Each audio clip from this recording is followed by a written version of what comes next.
এবার পায়ে হেঁটে 10টি জ্যোতির্লিঙ্গ এবং 3টি ধামসহ শক্তিপীঠ পরিভ্রমণের উদ্দেশ্যে শ্রীভূমির যুবক ড্রাগস বিরোধী সচেতনতার বার্তা দিতে শ্রীভূমির পল্লবদেবের পদযাত্রা।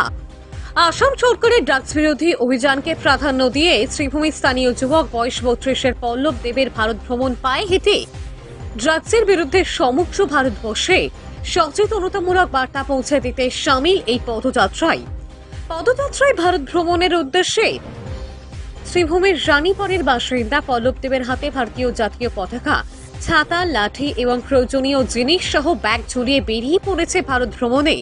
পল্লব শ্রীভূমি থেকে পায়ে হেঁটে 10টি জ্যোতির্লিঙ্গ, 3টি ধাম সহ অযোধ্যায় রাম মন্দির দর্শন, পরে বাংলার বিভিন্ন শক্তিপীঠ পায়ে হেঁটে দর্শন করে শ্রীভূমিতে ফিরবে বলে জানায় পল্লব। পায়ে হেঁটে এইসব তীর্থস্থান ভ্রমণে পল্লবের প্রায় 3 থেকে 3.5 বছর লাগবে বলে জানায়। এই পদযাত্রায় অনেক মানুষই তাকে সাহায্য করেছে, কেউ অর্থ না তো কেউ খাদ্য সামগ্রী দিয়ে, এমনটাই জানায় পল্লব। এছাড়া ইচ্ছুক কোনো সহৃদয় ব্যক্তি যদি এ ধরনের উদ্যমী যুবককে সাহায্যের হাত বাড়াতে চান তাহলে নিচের এই মোবাইল নম্বরের মাধ্যমে 60002473 আর্থিক সহায়তা প্রদান করতে পারবেন।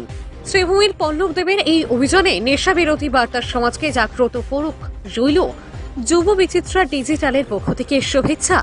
দাদা কই থেকে আইরা বা কই যাইতা?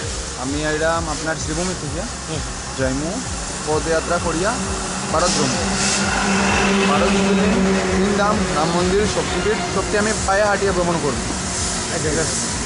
মানে কতদিন লাগবো? ওটা তো অনুমানে কইতে পারতাম না, কিন্তু ওটা তো কইতে পারবো। আমি ফার্স্টে বাবাধামে যাইমু। বাবাধাম যাইতে যাইতে আমার 2.5 মাস থেকে 3 মাস সময় লাগবো। তারপরে আমি যাইমু কেদারনাথে লগভগ 5 মাস সময় লাগবো কেদারনাথ পৌঁছতে।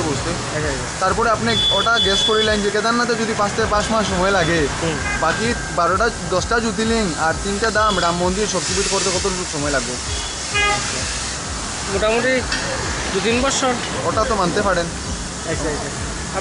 আপনারা কি কোনো কেউ সহযোগিতা করছে? মানুষের তো রাস্তায় যত পার সহযোগিতা করেন, কারণ আমি এটা পদযাত্রা করলাম, ঠিক আছে। আর এটা এগেনস্ট ড্রাগসের বিরোধিতা করিয়া পদযাত্রা করলাম, যাতে সমাজে শুভ বার্তা হোক, যাতে মানুষের নেশামুক্ত হোক।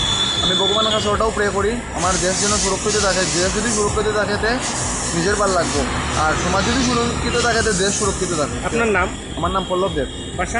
বাসা রানীবাড়ি, শ্রীভূমি রানীবাড়ি। আচ্ছা, একটা কথা জিজ্ঞাসা, কালকে রাত্রে আমরা দেখছি যে পাকিস্তানের উপরে অ্যাটাক হয়েছে আবার, এই ব্যাপারে কি কইবা? আমার তো অনেক ভালো লাগছে, কারণ যখন পাকিস্তানে আইয়া আমরা সনাতনী বাইরারে গুলি করে মারছে হিন্দু জিগাইয়া, তখন আমার বহুত দুঃখ লাগছে। কী করবো, আমি তো আর্মি নাই। যদি আর্মি থাকতাম তখন তারা ওখানে গিয়ে কিছু একটা অ্যাটাক লইলাম না।